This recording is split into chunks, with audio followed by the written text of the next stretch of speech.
والصلاة والسلام على سيد المرسلين وعلى آله وأصحابه أجمعين أما بعد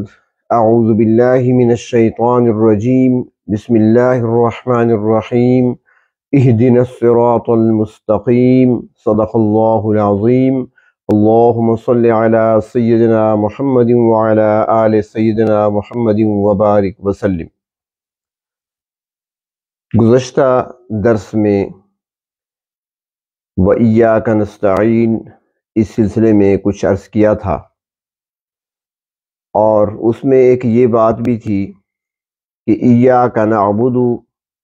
اس میں عبادت ہے، وَإِيَّاكَ نَسْتَعِينُ اور اس میں استعانت یعنی مدد طلب کرنا۔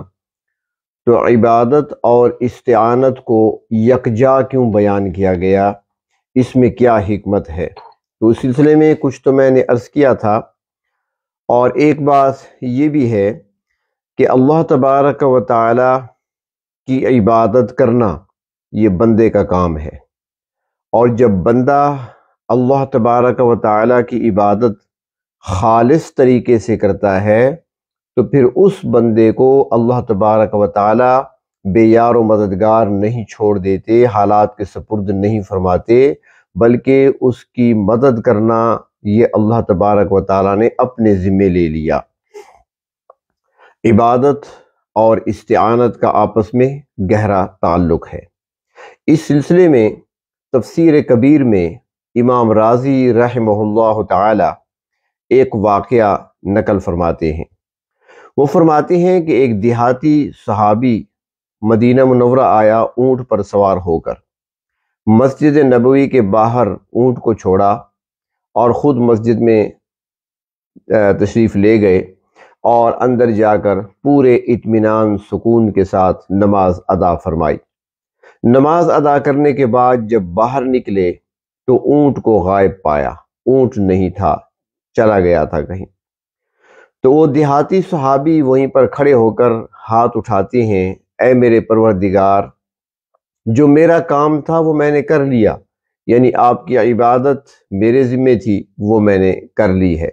اللہ اب میری مدد کرنا آپ نے خود ذمہ لیا ہوا ہے، تو اب اونٹ کے معاملے میں میری مدد فرما دیجئے۔ تو ابھی وہ دعا ہی کر رہے تھے کہ دیکھا کہ ایک شخص اونٹ کی مہار پکڑے ہوئے ان کے قریب آیا اور اونٹ کی رسی ان کے ہاتھ میں دے دی۔ اللہ تبارک و تعالیٰ نے مدد فرمائی اور ان کو اپنا اونٹ وہیں پر مل گیا۔ تو اس لیے عبادت یہ بندے کے ذمے ہے، اور پھر اس کی مدد کرنا وہ اللہ تبارک و تعالیٰ نے اپنے ذمے لی ہے۔ آگے ہے اہدنا الصراط المستقیم، اہدی ہدایت دے، نا ہمیں، نون زبر الف نا جمع کا صیغہ ہے، اہدی ہدایت دے، نا ہمیں یعنی ہمیں ہدایت فرما دیجئے، ہمیں ہدایت دے دیجئے۔ تو اب ہدایت کا مطلب کیا ہے، ہدایت کا مفہوم کیا ہے؟ تو فرماتے ہیں کہ ہدایت کا جو مطلب ہے وہ یہ ہے کہ عربی زبان میں یہ تین معنوں میں استعمال ہوتا ہے یہ لفظ۔ ایک ہے اس کا معنی راستہ دکھانا، دوسرا اس کا معنی یعنی راستے پر لگانا، راستہ دکھانا، راستے پر لگانا، اور تیسرا منزل تک پہنچا دینا۔ ان تین معنی میں یہ لفظ استعمال ہوتا ہے ہدایت کا۔ اس کی مثال سمجھیں، ایک شخص ملا کسی کو، اس نے اس سے پوچھا کہ میں نے اسلام آباد جانا ہے، اسلام آباد کی گاڑی مجھے کہاں سے ملے گی؟ تو اس نے اسے کہا کہ آپ یہاں سیدھے چلے جائیں، تھوڑا سا آگے جائیں گے تو آگے روڈ آئے گا، پکی سڑک آئے گی، اس پر آپ نے دائیں ہاتھ پہ مڑنا ہے، اور پھر چلتے جائیں گے آپ، اور آگے پھر چوک آئے گا، اس چوک کو آپ نے کراس کر لینا ہے۔ اگلا جو چوک آئے تو آپ بائیں ہاتھ پہ مڑیں گے تو وہیں پر آپ کو بس مل جائے گی، گاڑی مل جائے گی اسلام آباد جانے کے لیے۔ یہ ہے راستہ دکھانا۔ دوسری صورت یہ ہے کہ کسی نے سوال کیا میں نے اسلام آباد جانا ہے، اور اسلام آباد کی گاڑی مجھے کہاں سے ملے گی؟ تو وہ اس وقت گلی میں چونکہ کھڑے ہوئے تھے، اس نے کہا آؤ میرے ساتھ، اس کو لے لیا، آگے چلے، روڈ پہ آ گئے، اور روڈ پہ کھڑے ہو کر ہاتھ کے اشارے سے بتایا کہ وہ سامنے جو اشارہ نظر آ رہا ہے وہ پہلا اشارہ نہیں بلکہ دوسرا اشارہ جو نظر آ رہا ہے، اس اشارے کے ساتھ آپ نے دائیں ہاتھ پہ گھومنا ہے تو وہیں پر آپ کو اسلام آباد کی گاڑی ملے گی۔ یہ ہے راستہ لگانا۔ پہلا راستہ دکھانا تھا، اب یہ ہے راستے پہ لگانا۔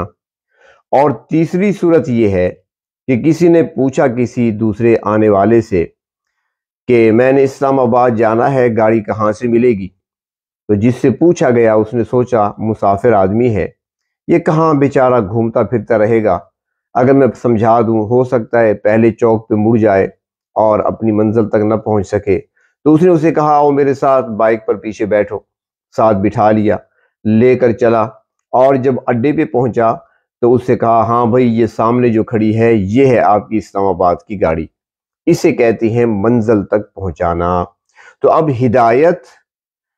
یعنی کہ تین معانی میں ہدایت کا لفظ استعمال ہوتا ہے: راستہ دکھانا، راستے پر لگانا، اور منزل تک پہنچا دینا۔ ہدایت مانگنے کی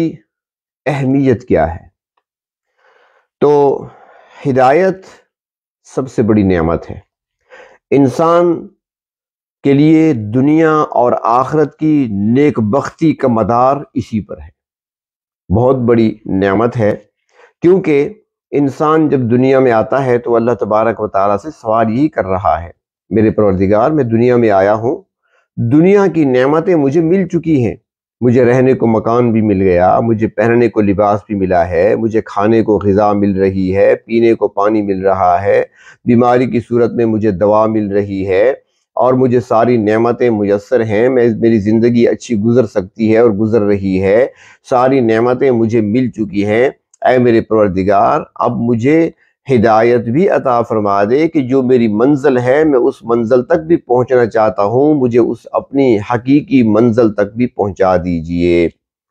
تو ہدایت سب سے اہم اور سب سے بڑی نعمت ہے، اس لیے ہدایت مانگنے کا طریقہ بھی سکھایا گیا اور ہدایت مانگنے کا ہمیں حکم بھی دیا گیا ہے۔ یہاں پر ایک بات یہ بھی ہے کہ جو غیر مسلم ہیں ان کی طرف سے اعتراضات اٹھائے جاتے ہیں، اسلام پر، قرآن کریم کے احکامات پر اکثر اوقات اعتراضات اٹھتے رہتے ہیں۔ تو ایک اعتراض یہ بھی کیا جاتا ہے، پہلے بھی کیا جاتا تھا اور آج بھی کبھی کبھی آواز سنائی دے جاتی ہے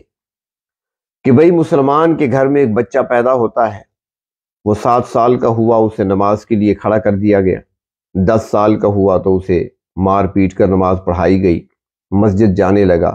اور جب زندگی کی پہلی نماز اس نے پڑھی تو اس میں اس نے دعا مانگی تھی اہدنا الصراط المستقیم، اے میرے پروردگار مجھے ہدایت عطا فرما دیجیے۔ اور پھر ساری زندگی ہر روز اور دن میں کئی مرتبہ وہ یہی سوال کرتا رہتا ہے، ہدایت مانگتا رہتا ہے، یہاں تک کہ جب وہ دنیا سے جانے لگتا ہے اور اپنی زندگی کی آخری نماز ادا کرتا ہے تو اس میں بھی اس کی یہی دعا ہوتی ہے اہدنا الصراط المستقیم۔ تو مسلمان یہ کیسی دعا مانگ رہے ہیں جو بچپن سے مانگنا شروع کی ہے اور موت کے وقت تک مانگتے رہے، تو کیا ابھی تک اسے ہدایت نہیں ملی؟ ابھی تک اسے وہ جو مقصود تھا ابھی تک اس کو نہیں ملا جو وہ مانگ رہا تھا؟ تو اس کا جواب یہ ہے کہ ہدایت، جیسے میں نے پہلے عرض کیا کہ ہدایت کا ایک معنی ہے دکھانا، ہدایت کا ایک معنی ہے چلانا، ہدایت کا ایک معنی ہے چل رہا ہے تو ثابت قدم رکھنا، ہدایت کا ایک معنی ہے استقامت، اور ہدایت کا ایک مفہوم ہے منزل مقصود تک پہنچنا۔ تو اب جب یہ دعا ہم کر رہے ہیں تو یہ دعا پیغمبر اسلام جناب محمد الرسول اللہ صلی اللہ علیہ وسلم بھی کیا کرتے تھے۔ آپ صلی اللہ علیہ وسلم بھی جو نماز ادا فرماتے تھے اس میں سورۃ فاتحہ پڑھتے اور اسی کے اندر اہدنا الصراط المستقیم کا جملہ آپ بھی ادا فرماتے تھے۔ اب ہدایت لانے والے آپ ہیں تو کیا آپ کے پاس ہدایت نہیں ہے؟ اسی طرح صحابہ کرام ہیں حضرت ابو بکر صدیق ہیں، حضرت عمر فاروق ہیں، حضرت عثمان غنی ہیں، حضرت علی المرتضیٰ ہیں رضی اللہ تعالی عنہم، باقی صحابہ کرام ہیں، وہ سارے نماز پڑھتے ہیں۔ ہر نماز کی ہر رکعت میں سورۃ فاتحہ اور فاتحہ میں اہدنا الصراط المستقیم اللہ تعالیٰ سے ہدایت طلب کر رہے ہیں۔ تو اس کا معنی یہ نہیں ہے کہ ہمیں سیدھا راستہ دکھا دیجئے، ہمیں ہدایت کا راستہ، ہم ہدایت چاہتے ہیں یعنی راستہ دیکھنا چاہتے ہیں، یہ مقصود نہیں ہے۔ ہم نے دیکھ تو لیا ہے، راستہ دیکھا ہے تو ہم نماز کے لیے آئے ہوئے ہیں، راستہ ہم نے دیکھا ہے تو نماز کی نیت کر لی ہے، راستہ دیکھا ہے تو ہم الحمدللہ رب العالمین الرحمن الرحیم پڑھ رہے ہیں۔ راستہ ہم نے دیکھا ہے اور راستے پر چل رہے ہیں، لیکن خطرہ ہے ڈگمگانے کا، ہمیں خطرہ ہے چور ڈاکو کا، ہمیں خطرہ ہے شیطان اور نفس چور ڈاکو کی طرح راستے میں بیٹھے ہوئے ہیں، ان سے خطرات لاحق ہیں۔ تو یہاں پر مدد مانگ رہے ہیں، پروردگار ہم نے راستہ دیکھ لیا، ہم راستے پر چل پڑے ہیں، اب اس راستے پر یعنی اس ہدایت پر موت کے وقت تک ثابت قدمی عطا فرما دیجئے، اور ہمیں جو ہماری منزل مقصود ہے، جو منزل حقیقی ہے، ہمیں اس تک پہنچا دیجئے۔ یہ مقصود ہوتا ہے، دکھانا مقصود نہیں ہے۔ حضرت مجدد الملت حضرت مولانا اشرف علی تھانوی رحمہ اللہ تعالی وہ فرماتے ہیں کہ درجات ہوتے ہیں ہر چیز کے، مرتبے ہوتے ہیں، درجے ہوتے ہیں، لہٰذا ایک درجے سے انسان دوسرے درجے میں جانا چاہتا ہے۔ جیسے دنیا میں دیکھ لیں کہ ایک شخص ہے، وہ ہزاروں روپے روزانہ یا ماہانہ کماتا ہے، اس کے بعد اس کی کوشش ہوتی ہے، مزید محنت کرتا ہے کہ میں ہزاروں تو کما رہا ہوں لیکن میں لاکھوں کمانا چاہتا ہوں، اس کے لیے شب و روز محنت کرتا ہے۔ تو اب وہ لاکھوں کمانے لگا تو لاکھ پتی بن گیا، لیکن لاکھ پتی بننے کے بعد اس نے محنت کو نہیں چھوڑا بلکہ اپنی محنت میں اور اضافہ کر دیا، اپنی مشقت کو بڑھا لیا، وقت کو بڑھا دیا، کام میں مزید اضافہ کر دیا۔ کیا مطلب ہے اس کا؟ کہ میں لاکھ پتی تو بن چکا ہوں، اب میں کروڑ پتی بنوں گا۔ اور پھر جب کروڑ پتی بن گیا تو پھر وہ رک نہیں گیا بلکہ وہ آگے مزید محنت اس نے زیادہ کر دی ہے، اپنی محنت میں اضافہ کر لیا، وقت زیادہ دینے لگا۔ بھئی اب کیا کرتے ہو؟ اب میں ارب پتی بننا چاہتا ہوں۔ اور جب ارب پتی بن گیا تو پھر اس نے اپنے کام کو روکا نہیں بلکہ مزید آگے اگلے سٹیپ پہ پہنچنا چاہتا ہے۔ تو یہ دنیا کے جس طرح درجات ہیں، اس طرح آخرت کے بھی درجے ہیں، جنت کے بھی درجے ہیں، اللہ تبارک و تعالی تک پہنچنے کی بھی مختلف درجات ہیں۔ تو حضرت مولانا شاہ اشرف علی تھانوی رحمہ اللہ تعالی وہ فرماتے ہیں کہ ہمیشہ ہدایت کو طلب کرتے رہنا چاہیے۔ ایک درجہ مل گیا تو اگلے درجے میں، وہ مل گیا تو اس سے اگلے درجے میں ترقی کرتے جاؤ، ترقی کرتے جاؤ، رب تعالیٰ کے قریب ہوتے چلے جاؤ گے۔ تو ہدایت کا مطلب صرف یہ نہیں ہے کہ ہم دیکھنا چاہتے ہیں اس راستے کو جو جنت کی طرف جاتا ہے، جو رب تعالیٰ کی رضا کا راستہ ہے، بلکہ ہدایت طلب کرتے ہیں کہ راستہ دیکھ لیا، اس پر چلنا چاہتے ہیں، چل پڑے ہیں تو اب اس پر ثابت قدمی اور استقامت چاہتے ہیں، اور اس کے ساتھ منزل مقصود تک بخیر و عافیت پہنچنا چاہتے ہیں۔ تو اس لیے دعا کی جاتی ہے اہدنا الصراط المستقیم۔ اب یہاں پر ایک بات اور بھی سمجھیں کہ سورۃ فاتحہ کے جہاں بہت سارے نام ہیں، وہاں فرماتے ہیں کہ سورۃ فاتحہ در حقیقت بندے کی طرف سے پروردگار عالم کی بارگاہ میں ایک درخواست ہے، جو بندہ اپنے رب کی بارگاہ میں درخواست کی ان الفاظ کی صورت میں اپنی درخواست پیش کرتا ہے۔ اب درخواست جو ہوتی ہے اس کا طریقہ کار جو ہوتا ہے، پہلے زمانے میں خطوط لکھے جاتے تھے تو وہ بھی ایسے ہوتے تھے، بادشاہوں کو خطوط لکھے جاتے تھے، درخواستیں لکھی جاتی تھی۔ تو درخواست میں کیا ہوتا؟ سب سے پہلے القاب لکھے جاتے ہیں، سب سے پہلے القاب لکھنے کے بعد پھر اپنا تعلق بتایا جاتا ہے کہ میرا آپ کے ساتھ تعلق کیا ہے، کس تعلق کی بنا پر میں آپ سے درخواست کر رہا ہوں۔ اس کے بعد پھر اپنا مدعا بیان کیا جاتا ہے، اپنا مقصد بیان کیا جاتا ہے۔ تو سورۃ فاتحہ فرمایا کہ یہ بھی بندے کی طرف سے پروردگار عالم کی بارگاہ میں درخواست ہے۔ پہلے بندہ اپنے پروردگار کے القاب بیان کرتا ہے، الحمدللہ، اللہ تعالیٰ کی صفت محمودیت کو بیان کیا۔ اس کے بعد دوسرا لقب اور تیسرا الرحمن الرحیم، رحمانیت اور رحیمیت کو بیان کیا۔ پھر مالک یوم الدین، اس کے مالک ہونے کو اور اس کے عادل ہونے کو، کہ روز قیامت وہ عدل کی کرسی پہ ہوں گے، تو اس کو بیان کیا، القاب بیان کیے۔ اس کے بعد القاب بیان کرنے کے بعد اپنا تعلق بیان کیا، ایاک نعبد و ایاک نستعین، اللہ میرا آپ کے ساتھ تعلق کیا ہے؟ میں عابد ہوں، آپ میرے معبود ہیں، میں بندہ ہوں، آپ میرے رب ہیں، میں ساجد ہوں، آپ میرے مسجود ہیں، میں محتاج ہوں، فقیر ہوں اور آپ غنی ہیں، میں مانگنے والا ہوں، سوالی ہوں، آپ دینے والے اور داتا ہیں۔ اور ایاک نستعین، اے میرے پروردگار، میں آپ کا اطاعت گزار ہوں، میں فرما بردار ہوں، میں آپ کا غلام ہوں، میرا باپ بھی آپ کا غلام اور بندہ تھا، مجھے بھی زندگی اور یہ نعمتیں آپ نے عطا کی ہیں، میرے ماں باپ کو بھی آپ نے عطا کی تھیں، تو میں خاندانی غلام چلا آ رہا ہوں۔ اپنا تعلق ظاہر کیا۔ اس کے بعد درخواست کی، اہدنا الصراط المستقیم، اب ہدایت کا سوال کر دیا، پروردگار عالم سے ہدایت طلب کر لی۔ تو یہ ہے درخواست بندے کی طرف سے پروردگار عالم کی بارگاہ میں۔ اللہ تبارک و تعالی نے حصول علم کے لیے ہمیں جو ذرائع عطا فرمائے ہیں، ان میں سے ایک ذریعہ حواس کا ہے، جسے حواس خمسہ کہا جاتا ہے۔ چھونا، دیکھنا، سننا اور چکھنا، سونگھنا، یہ ہمارے پاس 5 ذرائع ہیں جن کو حواس خمسہ کہا جاتا ہے۔ ان کے ذریعے سے کچھ چیزوں کو ہم معلوم کرتے ہیں۔ ذائقہ کیا ہے، چکھ کر بتائیں گے، بدبودار ہے یا خوشبودار، سونگھ کر بتائیں گے، یا اس کے بارے میں کچھ سنیں گے، پھر وہ معلوم ہمیں ہوگا کہ یہ کیا چیز ہے، کون سی چیز ہے، یا آنکھوں سے دیکھیں گے تب پتہ چلے گا، یا اس کی نرمی اور سختی کو چیک کرنے کے لیے ہاتھوں سے چھوئیں گے تو پتہ چلے گا یہ ٹھوس چیز ہے یا نرم چیز ہے۔ تو یہ اللہ تعالیٰ نے علم کے حصول کے لیے ہمیں ذرائع عطا کیے، لیکن یہ ذرائع ناقص ہیں۔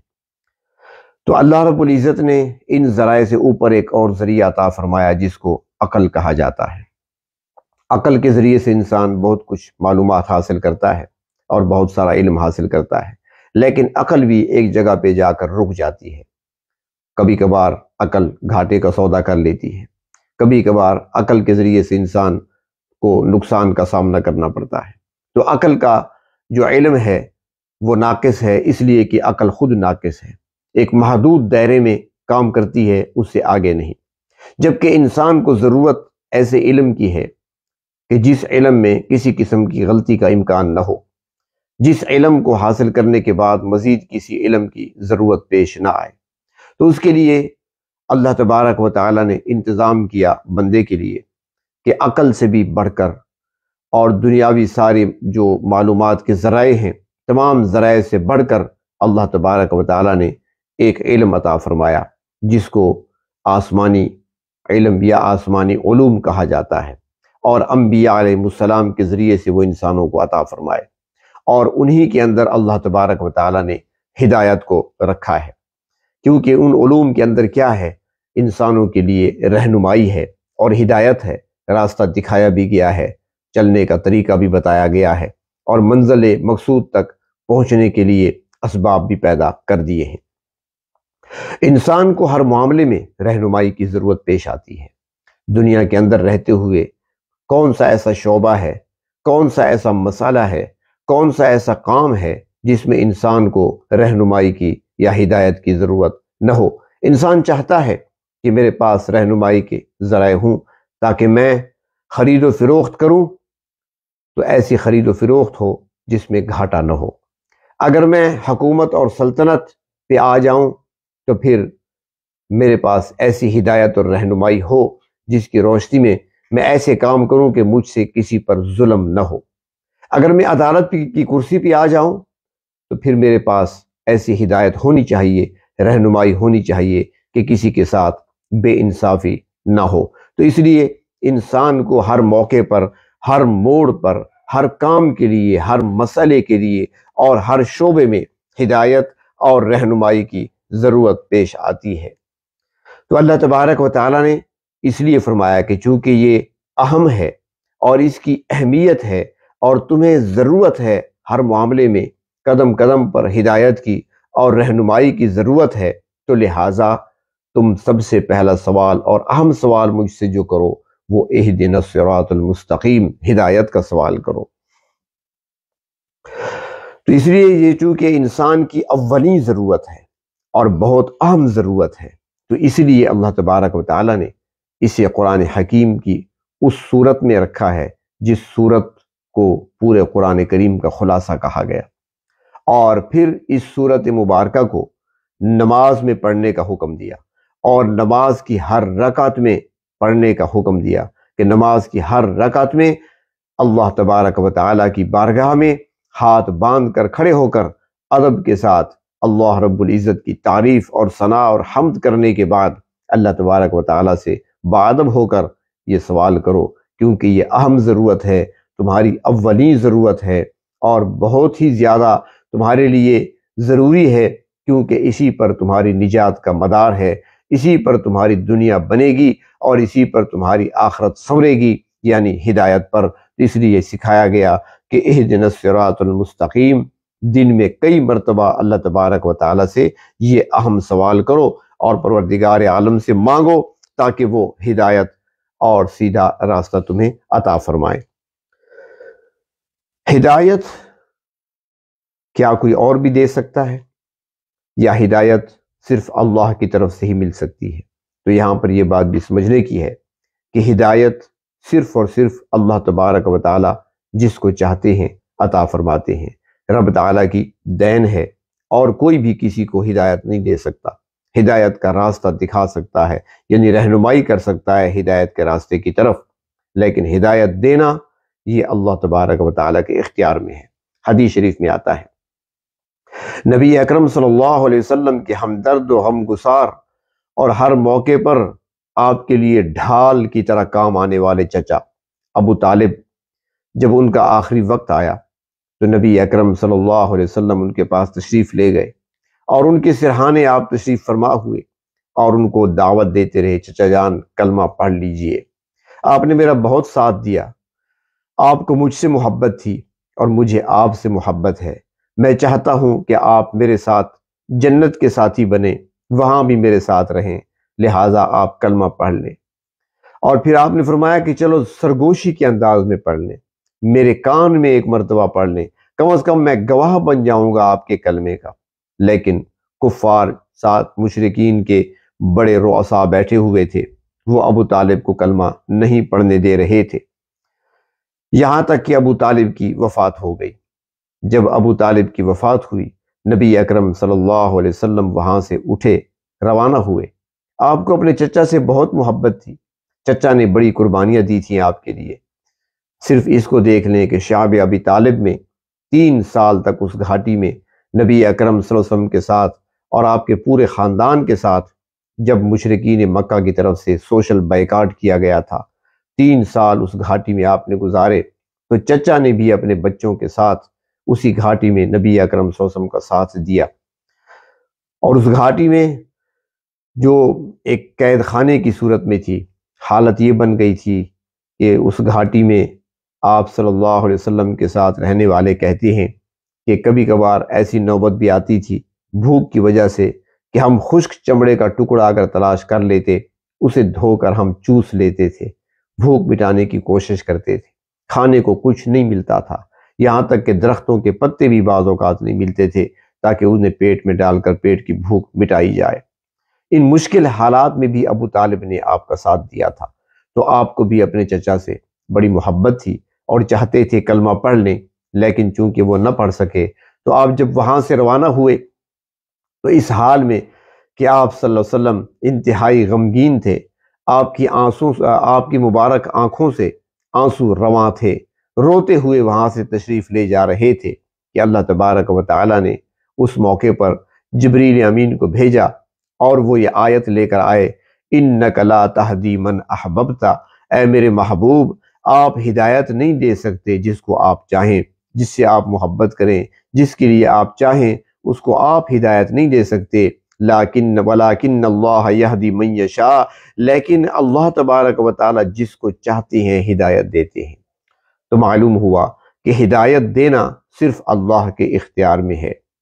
اللہ تبارک و تعالی ہی ہدایت دیتے ہیں جس کو چاہتے ہیں، اور ہدایت دیتے اس کو ہیں جس کے اندر طلب پائی جاتی ہے۔ جب طلب ہوتی ہے ہدایت کی تو پھر اللہ تبارک و تعالی اسے ہدایت عطا فرماتے ہیں۔ تو چونکہ یہ ہدایت صرف اللہ تبارک و تعالی کے خزانوں سے مل سکتی ہے، یہ وہ چیز ہے جو اللہ تبارک و تعالی ہی سے مل سکتی ہے، تو اس لیے ہمیں سکھایا گیا کہ اللہ تبارک و تعالی سے مانگو، اور اس طریقے سے مانگو، ادب و احترام کو ملحوظ رکھتے ہوئے پہلے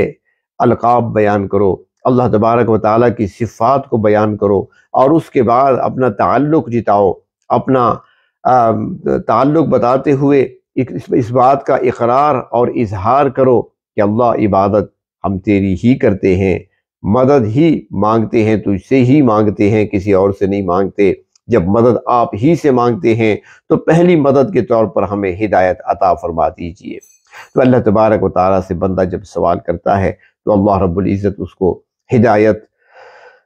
عطا فرماتے ہیں، ہدایت کے راستے پر چلاتے ہیں، وہ مانگتا رہتا ہے، اللہ تعالیٰ استقامت عطا فرماتے ہیں، اور پھر وہ مانگتا رہتا ہے تو پروردگار عالم